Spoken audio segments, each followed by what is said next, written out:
Continuamos con la lectura del libro El sufrimiento y la restauración de Job. La respuesta que buscamos está en Dios. ¿Por qué Dios es la respuesta a todos nuestros temores? Si Dios es bueno, y Él lo es, y si Dios es todopoderoso, y Él lo es, y si Dios tiene un plan contigo y conmigo, y Él lo tiene, y si somos sus hijos, y lo somos, y si como un padre cuida de nosotros, y lo hace de veras, no hay razón para el temor porque Él tiene el control de absolutamente todo y no permitirá algo que tú o yo no seamos capaces de soportar. Algunos predicadores dicen que en la Biblia tiene 375 veces escrita las palabras no temas, una para cada día del año. Entonces, no temas.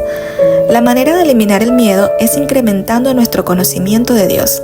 Si cambiamos nuestro enfoque del presente, del miedo que nos rodea ahora y de lo que no sabemos del futuro, podemos sustituirlo por algo eterno y confiable. Con esto me refiero a la fe, al conocimiento y a la confianza absoluta en aquel que tiene en sus manos el control de todas las cosas. En mi opinión, el concepto de miedo es el resultado original o principal y lo más primitivo en cuanto al sufrimiento. De seguro que el temor se asocia con el sufrimiento.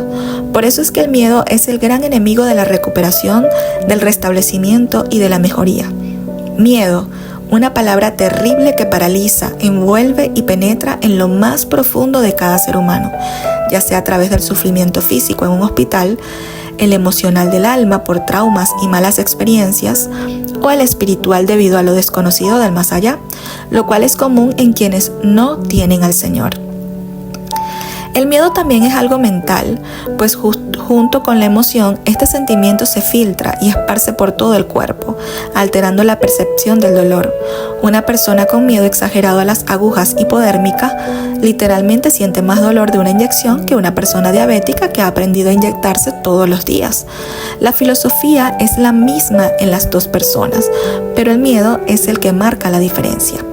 Para casi todos nosotros, los temores que acompañan al sufrimiento son fáciles de identificar, pues nos amedrentan las experiencias del dolor y de lo desconocido. Los que no conocen al Señor en su mayoría le temen a la muerte.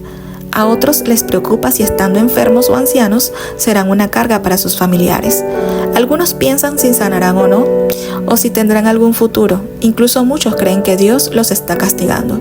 Las personas que sufren, ya sea de manera física, emocional o psicológica, por el dolor que sea, casi siempre se sienten inundadas de soledad y que los demás, incluyendo a Dios, las abandonaron. Esto se debe a que creen que deben soportar el sufrimiento a solas y que nadie las podrá entender. La soledad aumenta el temor, que a su vez incrementa el dolor, y así se desarrolla una espiral descendente que provoca desesperación. Con esto en mente debemos aclarar que solo porque alguien sufra no quiere decir que Dios está en su contra. Pablo nos los declara con estas palabras: bendito sea el Dios, Padre de nuestro Señor Jesucristo, Padre de misericordias y Dios de toda consolación, el cual nos consuela en todas nuestras tribulaciones, para que podamos también nosotros consolar a los que están en cualquier tribulación, por medio de la consolación con que nosotros somos consolados por Dios. 2 Corintios 1, 3-4. Debido a que la Biblia nos revela que es un gran guía y un antídoto contra el miedo, el conocimiento personal de Dios puede conquistar el temor, así como la luz logra destruir las tinieblas. Ahora bien, en medio del dolor, no necesito de una fe exagerada para impresionar a Dios, pues sé que Él está lleno de amor, compasión y preocupación por mí. Los cristianos tenemos muchos recursos para contrarrestar el temor. Al igual que el sentimiento emocional del miedo se filtra hasta la mente y repercute de forma directa en todo el cuerpo, nosotros tenemos la oración que causa un efecto mucho más poderoso en nuestra alma y espíritu, alejando nuestra atención del cuerpo. La oración penetra en medio de lo sensible del dolor en el que me enfoco y me lleva directamente a Dios. Mientras lo hago, mi cuerpo se aquieta, mis músculos tensos por el miedo se relajan y una paz divina viene sobre mí para sustituir toda tensión. Sobre esto, el Dr. Stephen Brennan escribió: hablamos del miedo como algo emocional que opera más como un reflejo de la acción con efectos fisiológicos inmediatos. Los músculos se ponen tensos y se contraen de forma involuntaria, provocando una presión en los nervios dañados, lo cual produce más dolor. La presión sanguínea también cambia y pueden dejarnos pálidos o rojos. Una persona muy frágil también puede experimentar un colapso muscular y desmayar.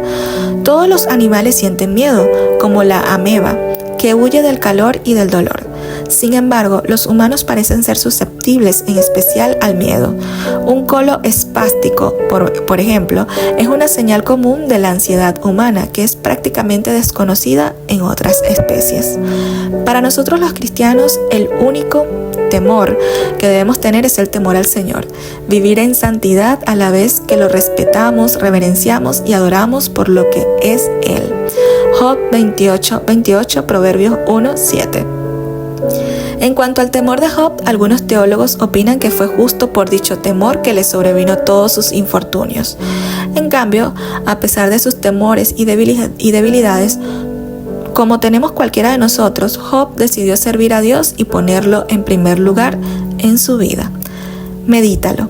Cuando le preguntaron a Tom Landry, famoso jugador de fútbol americano, la razón de su gran éxito, respondió a más de 2,000 alumnos de la Universidad Baylor: en 1958 hice algo que todos los que han tenido éxito deben hacer. Determiné mis prioridades para mi vida: Dios, la familia y luego el fútbol. De la misma manera, Job decidió en su corazón lo que era más importante para su vida: Dios en las pruebas que veremos adelante. Job siguió aferrado a su Señor. Él era el primero en su vida. Al fin y al cabo, el oscuro propósito que el diablo tenía para Job sirvió para glorificar al Señor, pues Job siguió aferrado a su Dios.